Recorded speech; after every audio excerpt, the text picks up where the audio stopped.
A humanoid robot rolls off a Hangzhou line for $1,499. This is not the future of robotics. It is the inventory. Unitree announced the G1 in May 2024 at $16,000, already the industry's lowest sticker. By January 2025, a sub-$1,500 variant was shipping. Boston Dynamics Atlas carries an estimated $20 million per unit life cycle. Tesla Optimus targets 20 to 30,000, still unshipped at scale. A 10 times collapse in 8 months. Picture a single building in Shenzhen at 4 in the morning. A flatbed truck pulls up to a loading dock. Inside the crates sit harmonic reducers, brushless motors, force torque sensors, LiDAR units, and custom neural processing chips. 6 hours later, those components are inside a humanoid robot walking under its own power on a factory test floor. That compression of time is the most important industrial fact of the decade, and almost nobody outside the sector understands what it took to engineer. China produces roughly 60% of the world's industrial robots. The figure resets the conversation on its own. But a deeper number controls the future. China now commands an estimated 80% of the global robotic supply chain. Motors, sensors, AI inference chips, harmonic reducers, planetary gearboxes, ball screws, encoders, batteries, casings, cooling systems. Every layer of the bill of materials runs through a Chinese factory. For a humanoid robot, which contains between 40 and 60 actuators and hundreds of discrete sensors, this is not an advantage. It is a stranglehold. Consider the harmonic reducer.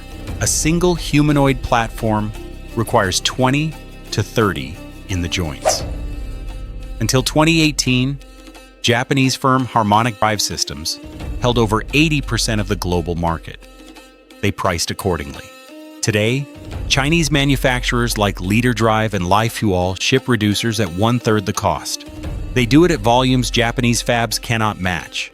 Unitree integrates Chinese-made reducers across its entire G1 line. The single substitution removes roughly $1,200 from unit cost.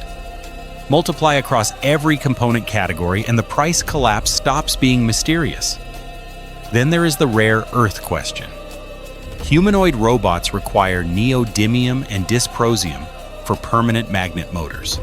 China refines roughly 90% of the world's rare earths, not because the deposits are uniquely Chinese, but because Beijing spent 2 decades absorbing the environmental cost of refining at scale, while the West offshored the problem. A Tesla Optimus motor pays a premium for its magnets before a single bolt is turned. A Unitree G1 does not. The Shenzhen to assembly pipeline is the final piece. A new sensor variant from a US supplier takes 4 to 6 weeks to reach a California assembly line. The same component from a Shenzhen vendor reaches a Hangzhou facility in under 24 hours, often by motorbike courier inside the Greater Bay Area cluster. A Unitree engineer can spec a component on Monday, hold a sample on Tuesday, prototype on Wednesday, and field test by Friday. The tempo is structurally impossible to replicate in a country that does not own its own supplier network. Unitree reports that 95% or more of its components are sourced inside national borders. This is not a marketing statistic, it is a sovereignty claim.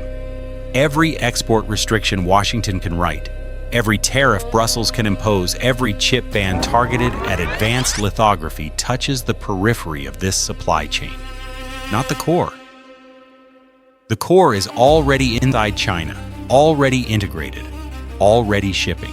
The mechanism behind the $1,499 price tag is not a subsidy trick, not a loss leader. It is the natural output of a vertically integrated industrial base that took 20 years to build while the rest of the world was writing white papers about reshoring. January 2024. The Ministry of Industry and Information Technology releases the Robot Plus Application Action Plan. On the surface, it reads like a typical 5-year industrial policy statement. Read closer, and it is a deployment quota system. provinces, sectors, and state-owned enterprises are assigned specific humanoid adoption targets, with subsidy disbursement conditional on hitting them. By the end of 2024, an estimated $2.3 billion in direct subsidies and tax incentives had been disbursed inside the humanoid robotics ecosystem. The structure of those subsidies is the part American analysts keep missing. Western R&D grants reward research outputs, papers, patents, prototypes. The Chinese subsidy structure rewards commercial deployment. A firm does not receive the disbursement for building a robot. It receives it for selling a robot, deploying it inside a paying customer's operation, and reporting verified uptime. The single design choice forces every funded company into the market at maximum speed. Provincial co-funding stacks on top of the central allocation. Shenzhen, Hangzhou, and Shanghai compete openly to host humanoid headquarters, offering land grants, tax holidays, and direct equity participation through municipal investment vehicles. A startup in Hangzhou's Yuhang district can stack national MIIT subsidies, Zhejiang provincial grants, and Hangzhou municipal incentives into a package that often exceeds the company's burn rate for 3 years. Unitree benefited from exactly this stack. Fourier Intelligence did the same in Shanghai. LimX Dynamics built its capital base on Shenzhen's municipal program. The headline $2.3 billion figure is also misleading on the low side. It only captures direct disbursement. It does not capture the indirect channel, which runs through state-owned enterprise procurement. When SAIC Motor, State Grid, China Mobile, or COFCO place a procurement order for humanoid units, those orders are coordinated through MIIT's deployment quota framework. The state is not just funding the supply side, it is guaranteeing the demand side. Compare the engine to the American equivalent. The CHIPS and Science Act allocated roughly $1.5 billion to robotics-adjacent research, almost entirely to universities and national labs. There is no deployment quota. There is no guaranteed procurement floor.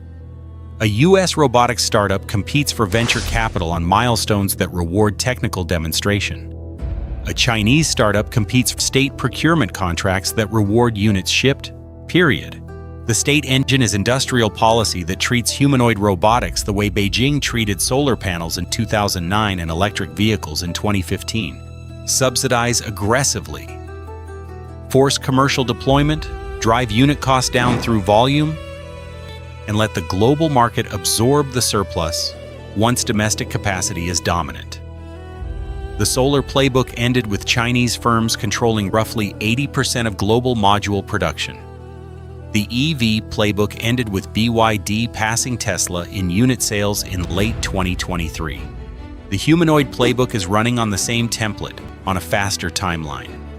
Wang Xingxing founded Unitree Robotics in 2016, working out of a small Hangzhou apartment with a master's thesis on quadruped locomotion and almost no capital. By 2017, his X-Dog prototype was outperforming Boston Dynamics demonstrations on price per capability metrics by an order of magnitude. By 2020, Unitree was the global volume leader in commercial quadrupeds, undercutting Boston Dynamics' spot by roughly 90%. In 2023, Wang pivoted toward humanoid platforms. 18 months later, he was shipping a $1,499 humanoid. Wang is 35 years old. Gu Ji leads LimX Dynamics, founded in 2022 in Shenzhen. Before LimX, Gu was a senior researcher at Tencent's Robotics X laboratory. There, he worked on bipedal locomotion stacks alongside teams whose budgets dwarfed most Western academic programs. LimX's CL1 humanoid entered commercial pilot in late 2024, targeting industrial logistics. Gu's competitive thesis is gate stability under variable terrain, the one technical area where Boston Dynamics has historically held a clear lead.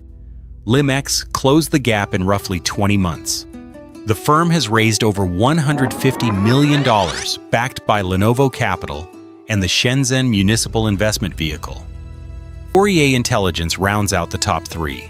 Founded in Shanghai in 2015 by Alex Gu as a medical rehabilitation exoskeleton company, Fourier pivoted toward general-purpose humanoids in 2023 with the GR1 platform. The pivot was financed by Shanghai municipal grants and revenue from its existing rehabilitation business, which gave the company a runway pure-play startups did not have.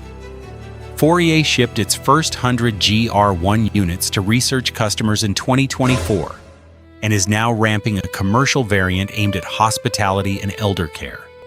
All three CEOs are under 45. None came from the traditional state-owned enterprise career track. They operate with the speed and risk tolerance of Silicon Valley startups. They operate with the capital access and procurement guarantees of state contractors. The combination is a structural advantage no Western competitor currently has. The detail that matters most is the network density between them. Wang, Guji, and Alex Gu sit on overlapping industry advisory panels coordinated through MIIT. They share suppliers, talent pools, and standards committees. When one firm solves a hardware problem, the supplier base disseminates the solution across the cluster within weeks. Industrial policy executed through a private sector wrapper. The American humanoid landscape has comparable technical talent. Brett Adcock at Figure, Bernd Bornich at 1X, Jeff Cardenas at Aptronic. The difference is not engineering ability. The difference is that each American founder is fighting alone. Raising capital alone, building supply chains alone. The Chinese founders are fighting as a coordinated cluster against a coordinated cluster. The first quarter of 2025 closed with more than 50,000 pre-orders logged for sub-$2,000 humanoid units across the three major Chinese manufacturers. The number is not a forecast, it is a backlog. By May 2025, right now, by 2025, more than 2,000 units were already operating commercially across 15 countries, performing measurable work for paying customers. The deployment sectors break down along predictable lines. Warehouse and logistics account for roughly 40% of active units. Retail and inventory management absorb another 25%. Hospitality takes 15%. Elder care pilots, particularly in Japan and South Korea, where regulatory frameworks already permit assistive robotics in licensed facilities, account for 10%. The remaining 10% splits across security, agriculture, and light manufacturing. The geographic distribution should be studied carefully in Washington and Brussels. The heaviest demand corridors are not in North America or Western Europe. Indonesia, Vietnam, Thailand, the United Arab Emirates, Saudi Arabia, Brazil, and Mexico together account for over 60% of international deployment. These are markets where labor costs are rising fast enough to justify automation. Regulatory environments are permissive, and Chinese trade relationships are already deep. The humanoid robot is following the same diffusion path that Chinese telecom equipment and electric vehicles followed before it. The economics for end customers are driving the order book. A warehouse operator deploying a Unitree G1 variant for inventory cycle counting and basic pick-and-place tasks reports an average payback period under 14 months. The calculation assumes an all-in cost of roughly $1,800, 16 hours of daily uptime, and displacement of roughly 0.6 full-time workers per unit. At that payback window, the financial case stops being speculative. It becomes a basic capital allocation question any operations manager can run on a spreadsheet. The software side matters as much as the hardware. Unitree, LimX, and Fourier all ship with onboard inference stacks capable of executing basic manipulation tasks out of the box, with cloud-based fleet management for coordinated operations. A logistics company managing 50 units does not need to hire a robotics engineering team. Accessibility unlocks the small and mid-market customer base, which is which is structurally where most automation demand actually sits. Then there is the financing layer. Several Chinese state-linked banks now offer dedicated humanoid leasing programs, with monthly payments that bring the effective cost of deployment below the monthly wage of a comparable human worker in most emerging markets. The robot pays for itself out of operational savings inside the first lease term. McKinsey's 2024 Global Automation Outlook places displacement at up to 85 million jobs by 2030 if humanoid robotics continues on its current cost curve. The number was treated as alarmist when published. 18 months later, it looks conservative. The $1,499 price point was not in any major analyst model when those forecasts were built. The most exposed sectors are the ones already absorbing the first wave of deployment. Logistics and warehousing employ roughly 90 million people globally. Food service employs another 60 million. Light manufacturing assembly accounts for 40 million.